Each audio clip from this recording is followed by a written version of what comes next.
Ukraine को IMF ने कर्जा दे दिया, आपको नहीं दे रहा। उसकी वजह यह है कि भारतीय डायस्पोरा, भारतीय लॉबी वॉशिंगटन डीसी के अंदर इतनी स्ट्रांग है। और मैं फ्यूचर के लिए एक आपको आज बात बताना चाहूंगा। अमेरिका अगर आपसे बात करेगा फ्यूचर में, तो भारत से इजाजत लेके करेगा आपसे, वरना बात नहीं करेगा। ये भारत इस अमेरिका इस वक्त अमेरिका की झोली में पड़ा है। पाकिस्तान को अमेरिका हमेशा देखता रहा है अफगानिस्तान के तनाजर से, फिर उसके बाद टेररिज्म के हवाले से, उसके बाद तीसरा क्वेश्चन कोई नहीं है। जब से वर्ल्ड बैंक के अंदर भी और बिल्कुल वॉशिंगटन डीसी के अंदर टोटल जो है वो भारत की मर्जी चल रही है।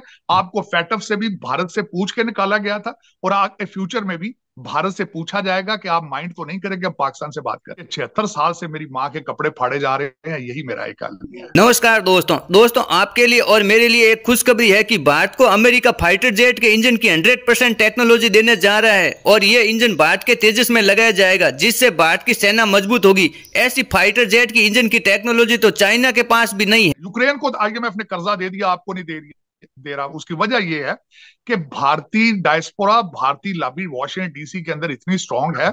और मैं फ्यूचर के लिए एक आपको आज बात बताना चाहूंगा। अमेरिका अगर आपसे बात करेगा फ्यूचर में, तो भारत से इजाजत लेके करेगा आपसे, वरना बात नहीं करेगा। ये भारत इस अमेरिका इस वक्त अमेरिका की झोली में पड़ा है, अमेरिका और भारत की उनसे झोली पूछे में। बगैर आपसे, भारत की झोली में, यहां आईएमएफ के अंदर भी और वर्ल्ड बैंक के अंदर भी और बिल्कुल वॉशिंगटन डीसी के अंदर टोटल जो है वो भारत की मर्जी चल रही है। आपको फैटफ से भी भारत से पूछ के निकाला गया था, और आगे फ्यूचर में भी भारत से पूछा जाएगा कि आप माइंड तो नहीं करेंगे अब पाकिस्तान से बात करें। और जैसा अभी रशिया ये इतने रशिया से ऑयल के मामले में हुआ है कि एक खबर के मुताबिक गुजरात की रिफाइनरीज में जाके वो रशियन ऑयल को रिफाइन किया गया और पाकिस्तान आया। उसका मकसद आई थिंक यही होगा कि भारत को, इंडिया को इत्मीनान में लिया जाए कि भाई आपकी मर्जी के साथ ही हम पाकिस्तान को ऑयल दे रहे हैं, आपकी इजाजत के साथ ही पाकिस्तान को ऑयल दिया जा रहा है। और आपको ये भी पता है कि $17 पर बैरल जो है वो भारत ने उस पर कमाए।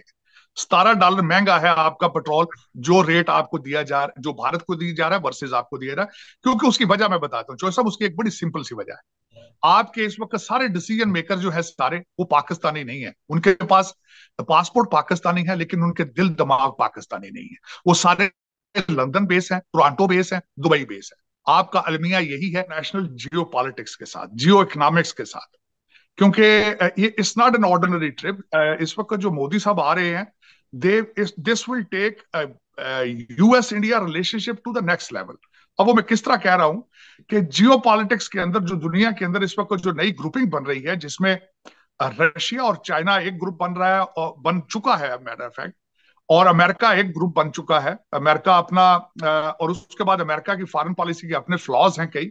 लेकिन जो इस वक्त मोदी साहब आ रहे हैं, जो दो तीन चार चीजें जो सामने इस वक्त नजर आ रही हैं, एक तो उनके डिफेंस कॉन्ट्रैक्ट हो रहे हैं। उनसे पहले आपने देखा होगा कि हमारे secretary of defence Lloyd Austin जो थे वो गए भारत। उसके बाद हमारे एनएसए अमेरिकन जो है जैक सॉलिवन, वो गए भारत। और उसमें उनका डिफेंस के अंदर तेजा जहाजों के इंजन बनाएंगे जनरल इलेक्ट्रिक वाले भारत के अंदर। और उसके बाद ड्रोन टेक्नोलॉजी, ड्रोन जो है वो तकरीबन $3 बिलियन के 30 ड्रोन जो हैं वो भारत खरीदेगा। और उसके बाद कई इस तरह के जो कॉन्ट्रैक्ट्स हैं वो साइन होंगे यहाँ पे।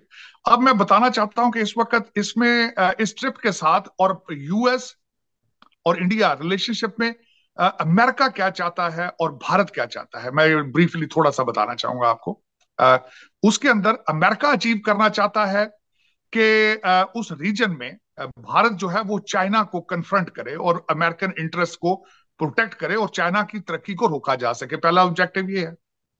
अब दूसरा ऑब्जेक्टिव ये है कि आप माजी के अंदर देखें तो भारत सबसे ज्यादा असला खरीदता था रशिया से। बिल्कुल। अब पहले अमेरिका जो था वो भारत को असला नहीं देता था, और बिलखसूस अगर देता भी था तो साथ टेक्नोलॉजी ट्रांसफर नहीं करता था। दे वर रिलक्टेंट टू डू इट। अब वो ये करके अचीव ये करना चाहते हैं कि भारत को रशिया से दूर ले जाना चाहते हैं। ये दो ऑब्जेक्टिव हैं इस वक्त, टू स्टैंड अगेंस्ट चाइना, और रशिया जो है उसको दूर करना भारत से। ये दो ऑब्जेक्टिव जो है वो अमेरिकन है। अब भारत के क्या ऑब्जेक्टिव है मैं वो बताना। दोस्तों आप लोगों को पता होगा कि भारत के एनएसए अजीत डोभाल साहब अमेरिका के एनएसए जैक सुलिवान के साथ क्रिटिकल एंड एमर्जिंग टेक्नोलॉजी पर द्विपक्षीय वार्ता पर हिस्सा लिया था। इसी बातचीत में बड़ी कामयाबी मिली। भारत को आपसी रक्षा सहयोग के मुद्दों पर भारत और अमेरिका के बीच सहमति बनी। इसी कड़ी में अमेरिका ने जेट इंजन की 100% टेक्नोलॉजी भारत को देने की सहमति बनी और अमेरिका ने हरी झंडी दिखा दी। और अगले साल डीआरडीओ द्वारा अमेरिकन टेक्नोलॉजी का इंजन और भारत का तेजस को जोड़कर फाइटर तेजस बनाया जाएगा। और यह टेक्नोलॉजी सिर्फ रूस, अमेरिका और फ्रांस के पास है। चौथा देश बनेगा भारत। ये और ऐसा शक्तिशाली फाइटर जेट तो चाइना के पास भी नहीं है। इससे हमारी सेना और ज्यादा मजबूत होगी। इसके अलावा भारत दुनिया को अपना फाइटर जेट बनाकर देगा। उससे भारत की कमाई होगी और भारत की इकोनॉमी तेजी से बढ़ेगी। भारत ने अपना फाइटर जेट का इंजन कावेरी बनाया, लेकिन इस टेक्नोलॉजी के मुकाबले कम पावरफुल था। अमेरिकन टेक्नोलॉजी का इंजन से बना हमारा फाइटर जेट 6.5 टन मिसाइल और गोला बारूद ले जाने में सक्षम होगा। इससे हमारी वायुसेना मजबूत होगी। दोस्तों इसके अलावा आगे आने वाले माह में हमारे प्रधानमंत्री नरेंद्र मोदी जी अमेरिका का दौरे पर जाएंगे, जिस पर पूरी दुनिया की निगाह है, क्योंकि यह दौरा भारत के लिए खास है। क्योंकि अमेरिकन मोदी जी का ऐसा स्वागत करेंगे जैसा आज तक पाकिस्तान, चाइना सहित किसी भी देश के प्रधानमंत्री का नहीं हुआ। इसी दौरे पर नरेंद्र मोदी जी अमेरिका से खरीदेंगे $3 बिलियन के 30 ड्रोन, जो सटीक निशाना लगाता है और दुश्मन के रडार में भी नहीं आएगा। दुश्मन के रडार से भी बचने की शक्ति है इस ड्रोन में। इसके अलावा और भी भारत अमेरिका के बीच कई डील होगी। भारत का ऑब्जेक्टिव ये है कि इस वक्त आपको देखा होगा कि इंडियन इंस्टीट्यूट ऑफ टेक्नोलॉजी से लोग पढ़ के आ रहे हैं और अमेरिका की हर दूसरी बड़ी ऑर्गेनाइजेशन के सीईओज हैं वहां यहाँ पे। बिल्कुल ऐसे ही। एक तो उनके पास ये एक एडवांटेज है। दूसरा यहाँ पे इंडियन डायस्पोरा जो है उन्होंने दे आर वेरी रिच, बहुत पैसा बनाया उन्होंने। जो एक बूम आया था इंफॉर्मेशन टेक्नोलॉजी में और उसका सबसे ज्यादा फायदा अमेरिका के अंदर भारतीय निजात अमेरिकन ने उन्होंने उठाया। उनका इन्फ्लुएंस बढ़ा। इस वक्त अगर व्हाइट हाउस की अपॉइंटमेंट्स आप देखें तो you will be surprised. Policy related appointments, मैं ये नहीं कह रहा हूं सिर्फ अपॉइंटमेंट्स। यहाँ पे इस वक्त जो बाइडेन के स्पीच राइटर इज इंडियन और व्हाइट हाउस का इस वक्त जो मीडिया इंचार्ज है जो सोशल मीडिया का, that is Indian as well. अब इस वक्त हमारी vice president she is Indian निजात। इस वक्त रिपब्लिकन पार्टी के 2 कैंडिडेट जो है, रिपब्लिकन पार्टी के निक्की हेली है और दूसरा विवेक जो है वो भी भारतीय निजात है। और ये सारा कुछ देखने के बाद अगली चीज ये हो रही है कि इस वक्त जो अमेरिका की सैंक्शंस जाएंगी चाइना के खिलाफ, उनके साथ ट्रेड जो कम किया जाएगा, चाइना के से उनकी डिपेंडेंस जो है वो खत्म की जाएगी।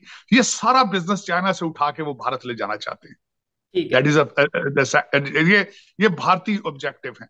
और दूसरा उसमें सबसे बड़ी बात, अगर आप उनका भारत का आप देखें कि किस तरीके से they are moving towards being a regional power, उसकी मैं मिसाल देना चाहूंगा। एससीओ की चेयरमैनशिप है उनके पास, G20 के अंदर उनका है, ब्रिक्स के अंदर उनकी लीडरशिप है। अगला टारगेट उनका यह है कि यूनाइटेड नेशंस की सिक्योरिटी काउंसिल के अंदर परमानेंट सीट ली जाए। दोस्तों आप लोगों की क्या राय है भारत अमेरिका के फाइटर जेट टेक्नोलॉजी की डील पर? आप लोग मुझे कमेंट कर बताना प्लीज। अगर वीडियो आप लोगों को अच्छी लगी हो तो लाइक करना, शेयर करना और मेरे चैनल को सब्सक्राइब करना। मैं मिलता हूं एक नई वीडियो